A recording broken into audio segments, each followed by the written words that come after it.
ಸಚಿವ ನಾಗೇಂದ್ರ ರಾಜೀನಾಮೆಗೆ ಆಗ್ರಹಿಸಿ ಬಿಜೆಪಿ ನಾಯಕರು ಪ್ರತಿಭಟನೆಗೆ ಮುಂದಾಗ್ತಿದ್ದಾರೆ.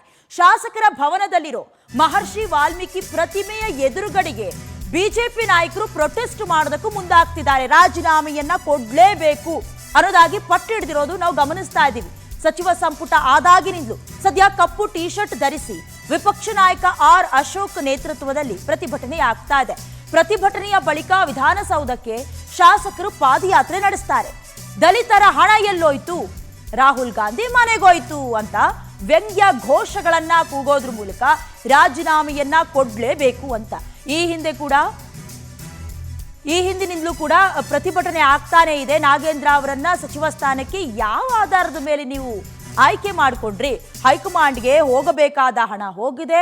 ವಾಲ್ಮೀಕಿ ಹಗರಣದಲ್ಲಿ ಬಹುಕೋಟಿ ಹಗರಣ ಹಾಗೆ ನೋಡೋದಾದ್ರೆ, ಹಾಗಿದ್ರೂ ಕೂಡ ಜೈಲಿಗೆ ಹೋಗಿ ಬಂದ ನಂತರದಲ್ಲೂ ಅವರಿಗೆ ಅಧಿಕಾರವನ್ನ ಕೊಡ್ತಾರೆ ಅಂತ ಹೇಳಿದ್ರೆ ಸರ್ಕಾರ ಯಾವ ಸ್ಥಿತಿಯಲ್ಲಿದೆ ಅನ್ನೋದಾಗಿ ವಿರೋಧಿಸ್ತಿದ್ದಾರೆ. ಹೇಳ್ಬೇಕಂದ್ರೆ ಕಲಾಪ ಮುಂದುವರಿತಾ ಇದೆ, ಅಧಿವೇಶನ ನಡೀತಾ ಇದೆ, ಸದನದ ಒಳಗೂ ಹೊರಗೂ ಪ್ರತಿಭಟನೆಯದ್ದೇ ಕಿಚ್ಚು. ಅದರಲ್ಲೂ ನಾಗೇಂದ್ರ ಅವರು ರಾಜೀನಾಮೆಯನ್ನು ಕೊಡಲೇಬೇಕು ಅಂತ. ಆದ್ರೆ ನಾಗೇಂದ್ರ ಅವರು ಈಗಾಗಲೇ SIT ಆಗ್ತಾ ಇದೆ, ಅದಕ್ಕೆ ಸಂಬಂಧಪಟ್ಟ ಹಾಗೆ ತನಿಖೆ ನಡೀತಾ ಇದೆ. ನಾನು ರಾಜೀನಾಮೆಯನ್ನ ಕೊಡೋದಿಲ್ಲ ಅನ್ನೋದಾಗಿ ಕೂಡ ಸ್ಪಷ್ಟಪಡಿಸಿದ್ರು. ಇವತ್ತು ಮತ್ತೆ ಕಪ್ಪು ಪಟ್ಟಿಯನ್ನ, ಕಪ್ಪು ಬಟ್ಟೆಗಳನ್ನ, ಟಿ ಶರ್ಟ್ಗಳನ್ನು ಧರಿಸೋದ್ರ ಮೂಲಕ ವಾಲ್ಮೀಕಿ ಪ್ರತಿಮೆಯ ಮುಂದೆ ರಾಜೀನಾಮೆಯನ್ನ ಕೊಡ್ಲೇಬೇಕು ಅನ್ನೋದಾಗಿ ಪ್ರತಿಭಟನೆಯನ್ನ ಮಾಡ್ತಿದ್ದಾರೆ.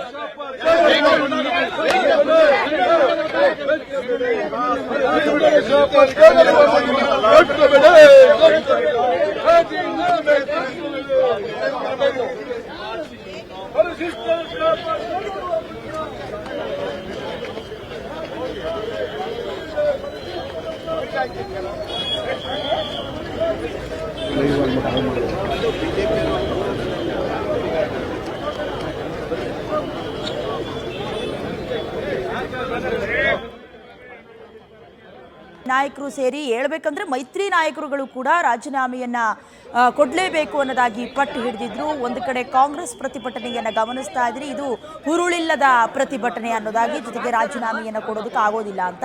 ಮಂತ್ರಿಮಂಡಲದಲ್ಲಿ ಯಾವ ರೀತಿ ನಾಗೇಂದ್ರ ಅವರನ್ನ ಸೆಲೆಕ್ಟ್ ಮಾಡ್ಕೊಂಡ್ರಿ ಅನ್ನೋದಾಗಿ ಪ್ರಶ್ನೆ ಮಾಡ್ತಿದ್ದಾರೆ. ದಲಿತರ ಹಣವನ್ನ ಗುಳುಂ-ಸ್ವಾಹ ಮಾಡಿದ್ದಾರೆ, ಹೈಕಮಾಂಡ್ಗೆ ಹೋಗಿ ತಲುಪಿದೆ, ಹಾಗಾಗಿ ಮಂತ್ರಿಮಂಡಲಕ್ಕೆ ನ್ಯಾಯ ಸಿಕ್ಕಿಲ್ಲ ಅನ್ನೋದಾಗಿ ಪ್ರತಿಭಟನೆಯನ್ನ ಮಾಡೋದಕ್ಕೆ ಮುಂದಾಗ್ತಿದ್ದಾರೆ. ಇತ್ತ ಬಿಜೆಪಿ ವಿರುದ್ಧವಾಗಿ ಕಾಂಗ್ರೆಸ್ಸಿಗರು ಕೂಡ ಪ್ರತಿಭಟನೆ ಮಾಡೋದಕ್ಕೆ ಮುಂದಾಗಿರೋದು. ಒಟ್ನಲ್ಲಿ ಸದನದಲ್ಲಿ ಹಲವಾರು ವಿಚಾರಗಳಿದೆ, ಟೀಕೆ ಟಿಪ್ಪಣಿಯನ್ನ ಮಾಡೋದಕ್ಕೆ. ಅದನ್ನೆಲ್ಲ ಹೊರತುಪಡಿಸಿ ನಾವು ಗಮನಿಸ್ತಾ ಇದ್ದೀವಿ, ಅಧಿವೇಶನ ಶುರುವಾಗಿನಿಂದಲೂ ಕೂಡ ನಾಗೇಂದ್ರ ಅವರ ಪ್ರತಿಭಟನೆಗೆ ಒಂದು ರೀತಿ ಅವರು ಕೊಡೋದಿಲ್ಲ, ಇವರು ಬಿಡೋದಿಲ್ಲ. ಒಟ್ನಲ್ಲಿ ಅಧಿವೇಶನದಲ್ಲಿ ನಡಿಬೇಕಾಗಿದ್ದಂಥ ಕಲಾಪಗಳು, ಚರ್ಚೆಗಳು ಮಾತ್ರ ಶೂನ್ಯ ರೀತಿಯಲ್ಲಿ ತಲುಪಿದೆ. ಗಮನಿಸ್ತಾ ಇದ್ದೀರಿ, ವಿಪಕ್ಷ ನಾಯಕ ಆರ್ ಅಶೋಕ್ ಸೇರಿದಂತೆ ಬಹಳಷ್ಟು ಘಟಾನುಘಟಿ ನಾಯಕರು, ಶಾಸಕರೆಲ್ಲರೂ ಕೂಡ, ವಿಜಯೇಂದ್ರ ಅವರು ಕೂಡ ಪಾಲ್ಗೊಂಡಿದ್ದಾರೆ. ಕಪ್ಪು ಬಟ್ಟೆಯನ್ನು ಧರಿಸೋದ್ರ ಮೂಲಕ ರಾಜೀನಾಮೆಯನ್ನು ಕೊಡಲೇಬೇಕು ಅಂತ. ಬಟ್ ಕೊಡ್ತಾರಾ? ಇದು ಬಹಳಷ್ಟು ಚರ್ಚೆಗೆ ಜೊತೆಗೆ ಕುತೂಹಲ ಕಾರಣವಾಗಿದೆ. ವಾಲ್ಮೀಕಿ ಹಣ ಎಲ್ಲೋಯ್ತು? ವಾಲ್ಮೀಕಿ ಹಣ ಎಲ್ಲೋಯ್ತು? ವಾಲ್ಮೀಕಿ ಹಣ ಎಲ್ಲೋಯ್ತು? ರಾಹುಲ್ ಗಾಂಧಿ ಮನೆಗೋಯ್ತು.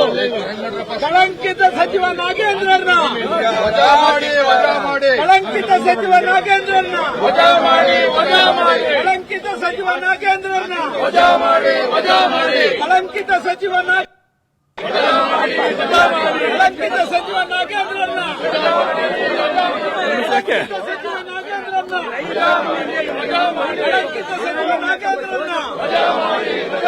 ಕಳಂಕಿತ ಸಚಿವ ನಾಗೇಂದ್ರನ್ನ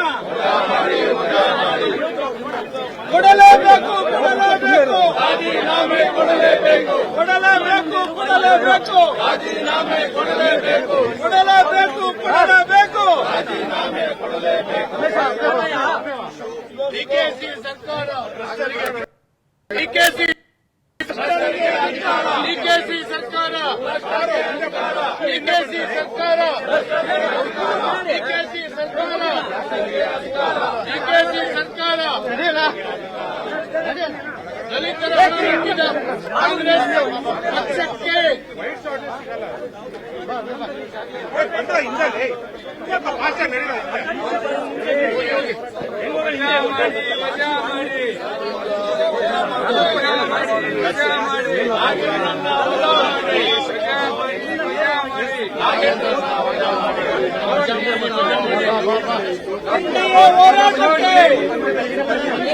ಹೋರಾಟಕ್ಕೆ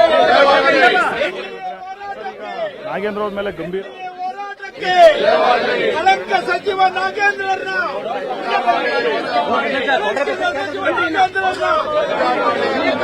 ಕಳಂಕಿತ ಸಚಿವ ನಾಗೇಂದ್ರನ್ನ ಕಳಂಕಿತ ಸಚಿವ ನಾಗೇಂದ್ರನ್ನ ಕೊಡಲೇಬೇಕು ಈ ಥರದವರು ಈ ದೇಶದಲ್ಲಿ ಬಹಳಷ್ಟು ಜನ ಇದ್ದಾರೆ.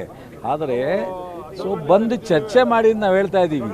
ಆಯಿತು, ಇವ್ರ ಚರ್ಚೆ ನಾವು ಉತ್ತರ ಕೊಡೋ ಟೈಮ್ನಲ್ಲಿ ನಮ್ಮ ಕೈಲಿ ಸೂಕ್ತವಾ ಇದೆಯಾ ಇಲ್ವಾ ನಾವು ತೀರ್ಮಾನ ತಗೊಳ್ಳೋಣ. ಅವತ್ತು ಸದನ ತೀರ್ಮಾನ ತಗೊಳುತ್ತೆ. ಇವರು ಚರ್ಚೆ ಮಾಡೋಕ್ಕೆ ರೆಡಿ ಇಲ್ಲ ಅಂದರೆ ಸದನನ ಸರ್ಕಾರದ ಜನರ ದುಡ್ಡನ್ನು ಏನಂತ ತಿಳ್ಕೊಂಡಿದ್ದಾರೆ ಇವರು? ಇಲ್ಲ, ಅವ್ರು ಬರ್ಕೊಟ್ಬಿಡ್ಲಿ, ನಾವು ಸದನ ನಡೆಯೋದು ಬೇಡ, ಇದನ್ನು ಸದನದಿಂದ ನಾವು ಭಾಗವಹಿಸೋಕ್ಕೆ ತಯಾರಿಲ್ಲ ಅಂತ. ಈ ಥರ ಬಂದು ಬೆಳಿಗ್ಗೆ ಎದ್ದು ಸುಮ್ಮನೆ ಪ್ರಸ್ತಾವ ವೇಳೆನೇ ತೀರಿಸ್ತಾರೆ. ಶಾಸಕರುಗಳು ಅವರ ಕ್ಷೇತ್ರದ ಕೆಲಸ ಎಲ್ಲ ಬಿಟ್ಟು ಕ್ಷೇತ್ರದ ಜ್ವಲಂತ ಸಮಸ್ಯೆಯನ್ನು ಚರ್ಚೆ ಮಾಡಲಿಕ್ಕೋಸ್ಕರ ಈ ರಾಜ್ಯದ 224 ಕ್ಷೇತ್ರದಿಂದ ಬರ್ತಕ್ಕಂಥ ಶಾಸಕರಿಗೆ ಇಷ್ಟೊಂದು ಸರ್ಕಾರದ ಸಾರ್ವಜನಿಕರ ದುಡ್ಡನ್ನು ಲೋಪ ಮಾಡ್ತಕ್ಕಂಥದ್ದು ಎಷ್ಟರ ಮಟ್ಟಿಗೆ ಒಂದು ರಾಷ್ಟ್ರೀಯ ಪಕ್ಷವಾದಂಥ BJP ಅವರಿಗೆ ಇದೇನು ಗೌರವ ಅಲ್ಲ ಅವ್ರಿಗೆ. ಸರ್, ನೇರವಾಗಿ ಸರ್ಕಾರದ ಖಜಾನೆಗೆ ಕೈ ಹಾಕಿ ದುಡ್ಡು ಹೊಡೆದಿದ್ದಾರೆ ಅಂತ ಅವ್ರು ಹೇಳ್ತಿದ್ದಾರೆ ಸರ್. ಆಯ್ತು ರೀ, ಯಾರು ಬೇಡ ಅಂದ್ರೆ ಚರ್ಚೆ ಮಾಡೋದಕ್ಕೆ? ಅವ್ರ ಹತ್ರ ಏನೇನಿದೆ ತೊಗೊಂಬಂದು ಚರ್ಚೆ ಮಾಡಲಿ. ಸ್ಟ್ರೈಕ್ ಮಾಡೋ ಬದಲು, ಪ್ರತಿಭಟನೆ ಮಾಡೋ ಬದಲು ಸದನದಲ್ಲಿ ಚರ್ಚೆ ಮಾಡಲಿ. ಅವಾಗ ವಿಚಾರನಾರು 4 ಜನಕ್ಕೆ ಗೊತ್ತಾಗುತ್ತಲ್ಲ. ನಮ್ಮ ತಪ್ಪಿದ್ರೆ ಆಯಿತು, ತೀರ್ಮಾನ ತಗೊಳ್ಳೋಣ, ಚರ್ಚೆ ಮಾಡೋಕ್ಕೆ ಬರಲಿ, ಚರ್ಚೆಗೆ ರೆಡಿ ಇದ್ದೀವಿ.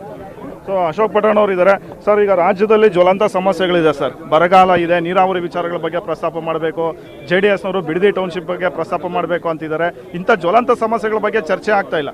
ಕೇವಲ ನಾಗೇಂದ್ರ ವಿಚಾರವೇ ಇಡೀ ವಾರ ಎಲ್ಲ ಚರ್ಚೆ ಆಗಿದೆ. BJP ಅವ್ರಿಗೆ ಸದನ ನಡೆಯೋದು ಇಷ್ಟ ಇಲ್ಲ. ನಾಗೇಂದ್ರದೊಂದು ಕಾರಣ ತೊಗೊಂಡು ವಿಧಾನಸೌಧಕ್ಕೆ ಬಹಿಷ್ಕಾರ ಹಾಕಿ ಬೇರೆ ಏನೋ ಬರ ಪರಿಸ್ಥಿತಿ ಅದೆಲ್ಲ ನಾವು ಚರ್ಚೆ ಮಾಡೋಣ ಅಂತ ಭಾಳ ಸೀರಿಯಸ್ ಆಗಿದ್ದೀವಿ. ಅದಕ್ಕೆ ಅವಕಾಶ ಕೊಡ್ದಂಗೆ ನಮಗೆ ಕೆಟ್ಟ ಹೆಸರು ಬರಲಿ ಅಂತ ಅವ್ರು ಪ್ರಯತ್ನ ಪಡ್ತಾ ಇದ್ದಾರೆ.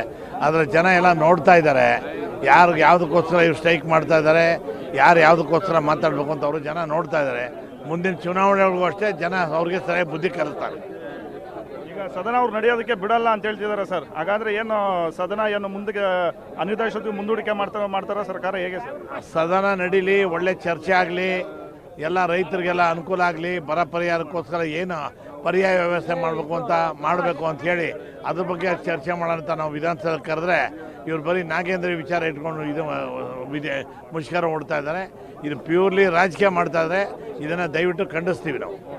ಸೊ ಹೀಗೆ BJP ಸಚಿವರು, ಶಾಸಕರು, ಕಾಂಗ್ರೆಸ್ನ ಸಚಿವರು, ಶಾಸಕರು ಹೇಳ್ತಾ ಇರ್ತಕ್ಕಂಥ ಮಾತು, ಸದನ ನಡೆಯೋದಕ್ಕೆ BJP ಅವರು ಬಿಡ್ತಾ ಇಲ್ಲ, ಕಾಲಹರಣ ಮಾಡ್ತಾ ಇದ್ದಾರೆ, ಈ ಮೂಲಕ ಸದನದ ಗೌರವಕ್ಕೆ ಧಕ್ಕೆ ತರ್ತಾ ಇದ್ದಾರೆ ಅನ್ನೋ ಒಂದು ಮಾತುಗಳನ್ನ ಹೇಳ್ತಾ ಇದ್ದಾರೆ. ಕ್ಯಾಮ್ರಾ ಪರ್ಸನ್ ಸುಧೀರ್ ಜೊತೆ ಆನಂದ್ ಗೂಡಿ, ಪವರ್ ಟಿವಿ.